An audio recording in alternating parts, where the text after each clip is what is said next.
રોજ મારું નામ રાજદીપસિંહ જેઠવા પોરબંદર રાજપૂત સમાજમાં છેલ્લા 10 વર્ષથી સેક્રેટરી તરીકે સેવા આપું છું પોરબંદર જિલ્લામાં। આજ રોજ પોરબંદર જિલ્લાના રાજપૂત સમાજના ભાઈઓ તથા બહેનો બહોળી સંખ્યામાં અને આજુબાજુમાં ગામમાં વસતા ભાઈઓ બહેનો એક કલેક્ટર સાહેબને આવેદનપત્ર આપવા આવ્યા હતા। એની પાછળનો કારણ અને અમારો હેતુ એ છે કે હમણાં જ થોડા દિવસ પહેલાં પરસોત્તમ રૂપાલા જે ભાજપના પૂર્વ કેન્દ્રીય મંત્રી રહી ચૂક્યા છે કે જે આવડી મોટી દેશની સંભાળે છે જે આપણા માટે દેશની અંદર મંત્રી તરીકે, એમને એક અભદ્ર વાણી વિલાસ કર્યો હતો કે રજવાડા અને રજવાડાના રોટી બેટીના વ્યવહાર કરેલા। તો એવા કોઈ વ્યવહાર થયેલા નથી, પણ રાજપૂત સમાજ એ હિન્દુત્વ માટે અત્યારે જે આપણું હિન્દુત્વ ઊભું છે એમાંથી સૌથી વધારો હિન્દુત્વમાં સિંહ ફાળો રાજપૂત સમાજનો છે। કેસરિયા કરવા પાછળનું કારણ એવું હતું કે જ્યારે સામે યુદ્ધમાં ખબર જ હોય કે સામેનો માણસ છે એ પતી જવાના છે, મરી જવાના છે, તો પણ કેસરિયા કરી અને હિન્દુત્વ બચાવવા માટે કરેલું છે। અને કેસરિયા થયા પછી હંમેશા ક્ષત્રાણીઓએ કોઈ પણ આક્રમણ, મુગલ આક્રમણ થતા કે વિદેશી આક્રમણ થતા ત્યારે ક્ષત્રાણીઓએ એ લોકો કંઈ પણ કરી ન શકે એના માટે સૌથી વધારે ભારત દેશના ક્ષત્રાણીઓએ જોહર કરેલા છે, અને એ જોહર કરેલા છે એ યાદ નથી કરવું, અને એની બદલે રોટી બેટીના વ્યવહાર છે। આવું બીજી જ્ઞાતિને રાજી કરવા માટે આવું ખરેખર વાણી વિલાસ ન કરવો જોઈએ। રાજપૂત સમાજ નહીં પણ તમામ હિન્દુ, તમામ ધર્મના કોઈ પણ સ્ત્રી બાબતના આવા કોઈ પણ જાતના ઉચ્ચાર કોઈ નેતાએ ન કરવા જોઈએ। અને માનનીય શ્રી યશસ્વી મોદી સાહેબ કે જેમને છેલ્લા 10 વર્ષની અંદર સૌથી વધારે નારી ઉપર કામ કરેલું છે, કે જે વિધાનસભા કે લોકસભાની અંદર 33% અનામત આપેલું છે અને સૌથી વધારે લેડીઝને મહત્ત્વ આપેલું છે, બહેનોને મહત્ત્વ આપેલું છે, તો all over Gujarat, all over Rajput સમાજ, ઓલ ઓવર ઇન્ડિયાના રાજપૂત સમાજ મોદી સાહેબ પાસે એટલી જ આશા રાખે છે કે તમે આટલું નારીને મહત્ત્વ આપ્યું છે, તો આજે જે બધા જિલ્લાની અંદર રાજપૂત સમાજમાંથી એક જ પ્રશ્ન છે, કોઈ જ પક્ષ સાથે કે કોઈ જ કોઈના કામગીરી સાથે કંઈ વાંધો નથી, માત્રમાં માત્ર એક જ છે કે જે બધી જગ્યાએથી જે કહેવામાં આવે છે કે પરસોત્તમભાઈ રૂપાલાની ટિકિટ રદ કરો, એના માટે આજે પોરબંદર રાજપૂત સમાજ ભેગો થયેલો છે। અને તમામ રાજપૂતોને મોદી સાહેબ ઉપર એટલો વિશ્વાસ છે કે હંમેશા નારી શક્તિને જ માન આપશે વડાપ્રધાન સાહેબ। દિવસ પહેલા પરસોત્તમ રૂપાલા દ્વારા જે ક્ષત્રિય સમાજ વિશે વાણી વિલાસ કરવામાં આવેલ હતો તેનો સ્થાનગત ક્ષત્રિય સમાજ દ્વારા વિરોધ કરવામાં આવેલ છે, અને આજરોજ તેના અનુસંધાને સ્થાનગત ક્ષત્રિય સમાજ રેલી સ્વરૂપે મામલતદાર કચેરીએ જઈ મામલતદાર સાહેબને આવેદન પાઠવી અને પરસોત્તમ રૂપાલાનું પુતળાનું દહન કરેલ છે। અને આવનાર સમયમાં જો પરસોત્તમ રૂપાલા સાહેબની ટિકિટ રદ નહીં થાય તો ચૂંટણીનો થાનગઢ સર્વ ક્ષત્રિય સમાજ દ્વારા બહિષ્કાર કરવામાં આવશે। સમાજના આગેવાનો આવેલા અને આપણે જે મીટિંગ કરી એ મીટિંગમાં આપણે ખૂબ જ સારો પ્રતિભાવ આપ્યો છે। પ્રતિનિધિ ગયા પછી પણ આપણું ગામ સમલા કે જે માંગુજી શાખાના 42 ગામ છે એમાં પહેલું ગામ શ્રી રામચંદ્રજી ભગવાનના પ્રાંગણમાં પ્રતિજ્ઞા કરે છે કે જ્યાં સુધી આ સવાલનો સોલ્યુશન ન આવે ત્યાં સુધી અમે આ વોટનો બહિષ્કાર કરીએ છીએ। જય ભવાની, જય ભવાની, જય ભવાની, જય ભવાની, જય ભવાની, જય ભવાની। ખૂબ ખૂબ આભાર। આજ રોજ ગોધરા કલેક્ટર શ્રીની કચેરીમાં અને એસપી કચેરીમાં આવેદનપત્ર આપવામાં આવ્યા છે। આવેદનપત્ર કોઈ રાજકીય નથી, પરંતુ અમારા સમાજ પર જે અમારો એક ક્ષત્રિય સમાજ, અમારા ક્ષત્રિય સમાજે શું નથી આપ્યું આ દેશને, એ જ સમાજના વિરુદ્ધમાં રૂપાલા જે છે ભાજપના નેતા છે, એ ભાજપના રૂપાલા જે છે એમને એવું વારની વર્તન કર્યું છે અમારા બેટી એટલે દીકરીઓ પર, અમારા પૂર્વજો પર। એટલા માટે આવેદનપત્ર આપીએ છીએ અને સાથે જણાવીએ છીએ કે આમ આદમી પર, અમારા જેવા વ્યક્તિઓ અથવા કોઈ નાગરિક પર જો થોડું પણ બોલીએ ક્લિપમાં વોટ્સઅપમાં તો અમારી પર કાયદેસર ગુનો દાખલ કરે ચૂંટણી પંચ, તો રૂપાલા શું ભાજપનો મોટો નેતા છે, રૂપાલા શું મોટી તોપનો ગોળો છે કે એની પર એફઆઈઆર કરવામાં નથી આવતી, એના પર કોઈ કાર્યવાહી કરવામાં નથી આવતી? જો રૂપાલા પર કાર્યવાહી કરવામાં નહીં આવે તો આવનાર સમયમાં પંચમહાલ જિલ્લાના ક્ષત્રિય સમાજ અને ગુજરાત રાજ્યના ક્ષત્રિય સમાજ વિધાનસભાનો ઘેરાવો કરશે અને એકાએક ભાજપના જેટલા મંત્રીઓ તંત્રીઓ છે તેમને બહાર નીકળવા નહીં દઈએ. આ ચેલેન્જ ફેંકીએ છીએ. જય હિન્દ, જય ભારત.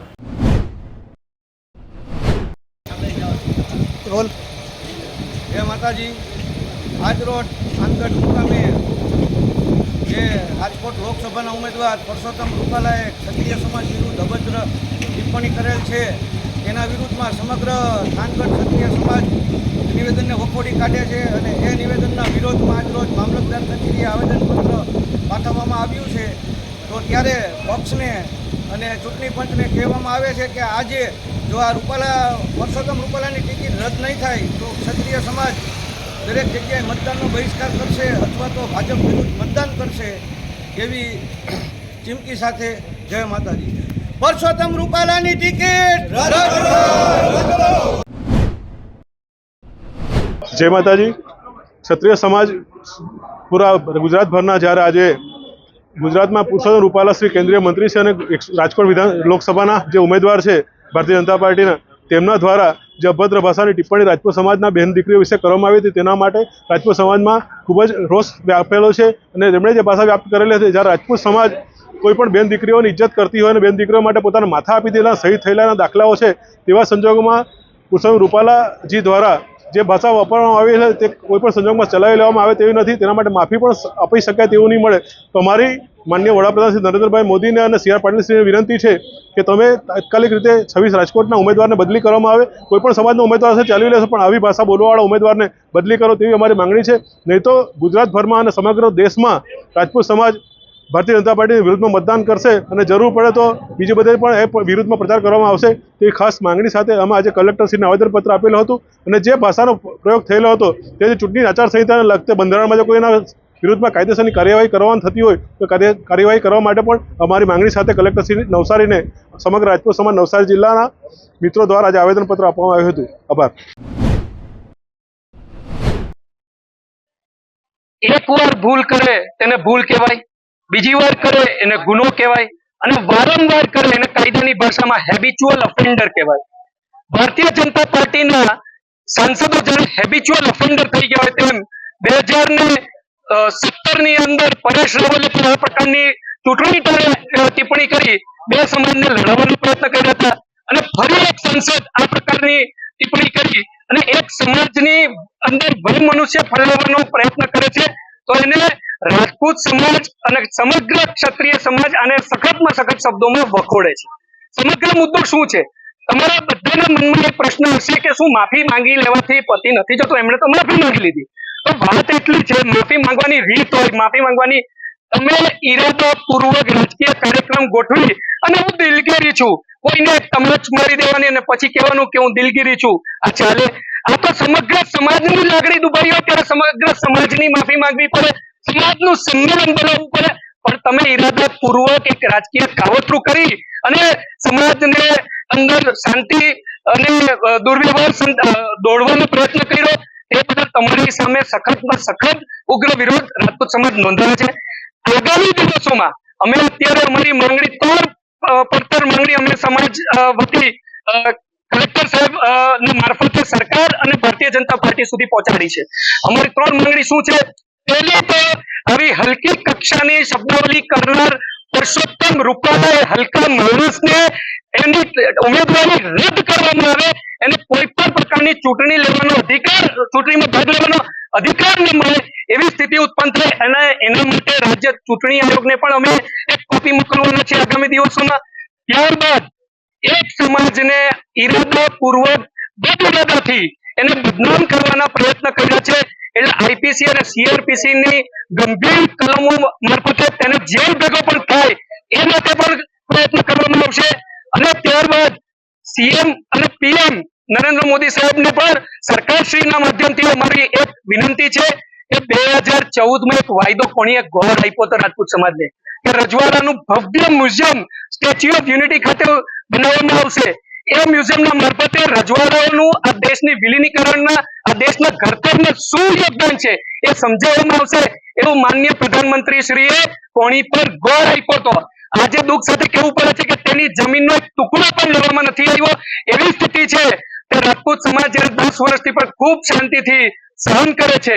80% રાજપૂત સમાજ જયારે આ જ ભારતીય જનતા પાર્ટીના મતદારો હોય તો એવા સંજોગોમાં આ ભારતીય જનતા પાર્ટીના મતદારો ખસશે એની તમને બાહેધરી આપીએ છીએ અને આગામી દિવસોમાં જ્યાં જરૂર પડે ત્યાં તમામ પ્રકારનો વિરોધ નોંધવાનો પ્રયત્ન કરવામાં આવશે.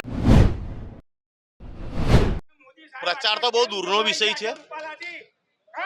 જે રૂપાલાએ જે શબ્દ વાપર્યા છે ભારત ઇતિહાસમાં કોઈ નથી વાપર્યા.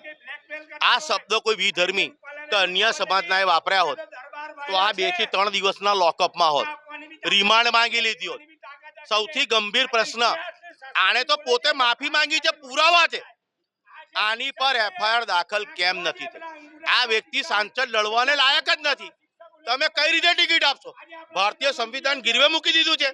અને માનનીય આદરણીય મોદીજી, અમારા ક્ષત્રિયોને તમારા માટે પ્રેમ છે, પણ રૂપાલાને વહેમ છે. અને રૂપાલા ના પૂર્વજોએ ભારતના ઇતિહાસમાં શું આપ્યું છે? એમણે ભારત ભૂમિ માટે શું આપ્યું છે? માથા અમારા પૂર્વજો આપ્યા, પાડિયા અમારા પૂર્વજોના છે. તમારા પૂર્વજના કેટલા પાડિયા છે? અને આ તો ચારિત્રહીન વ્યક્તિ છે, કેરેક્ટર લૂઝ વ્યક્તિ છે. તમે ગુજરાતના તમામ શહેરોમાં પૂછી આવો, જોઈ આવો. આ વ્યક્તિ ભાજપ માટે શ્રાપ છે. અને પણ તે છતાં આ કાશ્મીર મુદ્દો છે. આ રૂપાલા છે કોણ? ભાજપને શું બ્લેકમેલ કરે છે? બહુ મોટો સ્વાતંત્ર્ય સેનાનીનો છોકરો છે.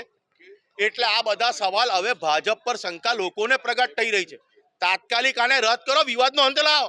બાકી આનો અંત અમે લાવવાના જ છે. આનો પોલિટિકલી રાજકીય એન્કાઉન્ટર અમે કરી નાખીશું.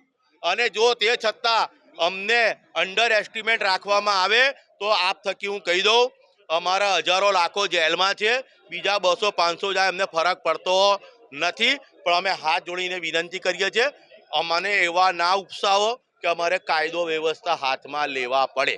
ચલો, વચ્ચેનો માર્ગ શું?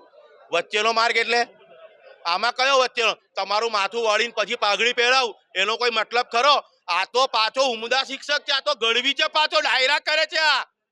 આને તાળીઓ વગાડવાનો બહુ શોખ છે આ વયાને. હવે અમે એના ઢોલકા વગાડીએ છીએ. હવે બેટા તું એક સભા નીકળતો ખરો? હવે નીકળવા દો એને. હવે એને છઠ્ઠીનું ધાવણ ના યાદ અપાઈએ અમે. આ તો અમે મોદીજી માટે પ્રેમ છે એટલે અમે ચૂપ છે. આજનો દિવસ 1-2 દિવસ જોઈ લઈએ છે, પછી ઉતારો બેટમજીને કેવો પ્રચાર થાય છે અમે જોઈએ છે. વડોદરા આલિયો માલિયો જમાલિયો લડી લેશે એમ? ભાઈ આખા ભારત ભૂમિમાં વડોદરા સંસ્કારી જનો તરીકે એમને મોદીજી અમને કર્મભૂમિ નથી કીધી કે એલિયો ટેલિયો જમાલિયો આવીને ઇલેક્શન લડી જશે. અને આની હેસિયત અમારે ત્યાં કોર્પોરેટર લડવાની નથી. વડોદરા બહુ ઊંચું સિટી છે, માઇન્ડેડ લોકોનું સિટી છે. અને વડોદરા જેટલું નમ્ર છે ને એટલું ડેન્જર બી છે. આ ભાઈના ભૂક્કા નીકળી જાય. વડોદરા આયા તો પછી અમે થૂક થોડી ઉડાવીએ છીએ. અને મોદીજી તો અમારું ડાયરેક્ટ સાંભળે છે. અમને 100% મોદીજી પર વિશ્વાસ છે. અમને અમારા સાંસદ પસંદ નતા, અમને અમારો યંગ કેન્ડિડેટ ડોક્ટર આપ્યો. 33 વર્ષની કોરી સિલેટ આપી છે. સિલેટ અમારે ભરવાની છે. અને દૂધના દાજેલા છાશ ફૂકીને પીએ ને 10 વર્ષમાં અમારી સાથે બહુ દગો થયો છે. એટલે વડોદરાવાળા અમે ચાલાક બની ગયા છે. આ ડોક્ટર પાસે અમે કામ કરાવી લઈશું. રૂપાલાને મારે કહેવું છે કે બાપુને તુકારો અને જીરામાં સુકારો બહુ નડે. આ તમે ક્ષત્રિય સમાજને અપમાનિત કરવાનું કામ કર્યું છે. તમે જાહેરમાં રાજા મહારાજાઓને અપમાનિત કરો અને તમે અમારા જે રજવાડાઓ પહેલાના શહીદો હતા જેમણે આ દેશને બચાવવા, હિન્દુઓને બચાવવા માટે પોતાની કુરબાની આપી છે, એ શહીદોનું અપમાન કર્યું છે. તમે અમારી વીરાંગનાઓ જે જોહાર કર્યા છે, જે આગમાં કૂદ્યા છે, તેમનું અપમાન કર્યું છે. તમે 562 જે રજવાડા અમારા રાજા મહારાજાઓ આપ્યા છે તેનું અપમાન કર્યું છે. પણ આ અપમાનનો ઘૂંટડો આ વખતે ક્ષત્રિય સમાજ પીવે નહીં અને જડબાતોડ જવાબ આપશે. આજ રોજ અમે આવેદનપત્ર તો આપ્યું જ છે સાહેબ. એમના માટે ફરિયાદ પર પણ અમે કાર્યવાહી કરવાના છે. કેમ કે આ એ જે રૂપાલો એમ કહેતો હોય કે મારી જીભ લપસી ગઈ છે, જીભ લપસી નથી. આ સ્ક્રિપ્ટ કઈક કોઈક ઓફિસમાં લખાયેલી છે અને ત્યાંથી આ બોલાયેલી છે કે આ શું થાય છે જુઓ, પણ મારો ક્ષત્રિય સમાજ ઉગતો નથી. આ જવાબ તો આપવો પડશે. હમણાં અમે મુખ્ય ચૂંટણી અધિકારી શ્રી સુધી અમારી વાત પહોંચાડી છે કે એમના પર ફરિયાદ થવી જોઈએ અને અમે ડીએસપી સહિત જે અમારા વિસ્તારના પોલીસ સ્ટેશનો આવે છે તેમાં અમે એફઆઈઆરની તજવીજ પણ અમે ચાલુ કરીશું. અને અમારી ચૂંટણી પંચને એક નમ્ર વિનંતી છે કે ગુજરાત હંમેશા શાંતિપૂર્ણ ચૂંટણીમાં માને છે અને આ શાંતિપૂર્ણ ચૂંટણીઓમાં આ રૂપાલા જેવા વ્યક્તિઓ અને રૂપાલા જેવા બીજા કેટલાક ભાંડો હશે એવા વ્યક્તિઓ કંઈક આગ ચંપી કરતા હોય તેવું અમને લાગી રહ્યું છે. એવું ઉમેદવારી પત્ર રદની વાત નથી સાહેબ, કાયદાકીય પગલાં રૂપાલા ઉપર લેવામાં આવે એવી અમારી ક્ષત્રિય કરની સેના અને સમગ્ર ક્ષત્રિય સમાજની માંગ છે. જય માતાજી મિત્રો, હું છું માણસુર ગઢવી, લોક સાહિત્યકાર, જામનગર દરેડ. અને જણાવતા ખૂબ જ દુઃખ થાય, કારણ કે રૂપાલા સાહેબે જે વાણીનો ઉપયોગ કર્યો છે એ અમે તો બોલી જ ન શકીએ અને આવું બોલાય પણ નહીં. તો રાજપૂત ક્ષત્રિય સમાજે 18 વરણ માટે થઈ અને ગામડે ગામડે આજે પાળિયા ઊભા છે, ગાયું માટે થઈ, બેન દીકરીઓની ઇજ્જત માટે થઈ, કોઈ દી કોઈ જાત ભાત જોયું નથી અને ગમે ત્યાં ઠેકડા મારી અને પડી ગયા છે ધીંગાણામાં અને પોતાના માથા ઉતરી જાય અને ધડ લડે એવા ગામડે ગામડે એના ઇતિહાસો પડ્યા છે. તો એકે ઇતિહાસોની ન ખબર પડી તો કાંઈ વાંધો ને, આ લોકો ન વાંચ્યું હોય, પણ તમે સાહેબ જ્યાં રાજ કરો છો ને એ રાજ ક્ષત્રિયોના હતા અને તમને એક સહી કરી અને 562 રજવાડા આપી દીધા છે. એ ક્ષત્રિયોના પૂર્વજોને જો તમે કાંઈ લાંબી આંગળી કરો કે એના વિશે કાંઈ બોલો તો હું ચારણ તરીકે સાખી ન હગું, કારણ કે એ નિંદનીય ટિપ્પણી છે, અપભ્રષ્ટ શબ્દ છે અને અમે એને વખોડીએ છીએ અને એનો સખત વિરોધ કરીએ છીએ. કારણ કે રાજપૂતોએ 18 વરણ માટે બલિદાન દીધા છે. ધડ ધીંગાણે જેના માથા મહાણે પાળિયા થઈને પૂજાવું, તો એવા ક્ષત્રિયો માટે થઈ અને ચારણે આજ દી સુધી જે લોકગીતો ગાયા છે, ડુઆ છંદ ગાયા છે, એ બધાય અમને ખૂબ અંદરથી દુઃખ થાય છે, અંદરથી વેદના થાય છે કે આવા શબ્દ, કારણ કે જો ક્ષત્રિયો કોઈ ભેદભાવ કર્યા વગર 18 વરણ માટે થઈ અને લડ્યા છે, અમે જેના પેટ ભરી ભરીને વખાણ કરીએ છીએ મહારાણા પ્રતાપથી માંડી અને તમે આજ દી સુધી વયાવો ભલામણ રાજપૂતોના ઇતિહાસ એ છાત્રીવટ. તો ચારણ તરીકે હું વિરોધ કરું છું આ ટિપ્પણીનો, રૂપાલા સાહેબનો પણ વિરોધ કરું છું. જે આ બોલ્યા છે એ અપભ્રષ્ટ છે, એ માન્ય નથી, તો સખત અમે વિરોધ કરીએ છીએ. જય જય જય માતાજી.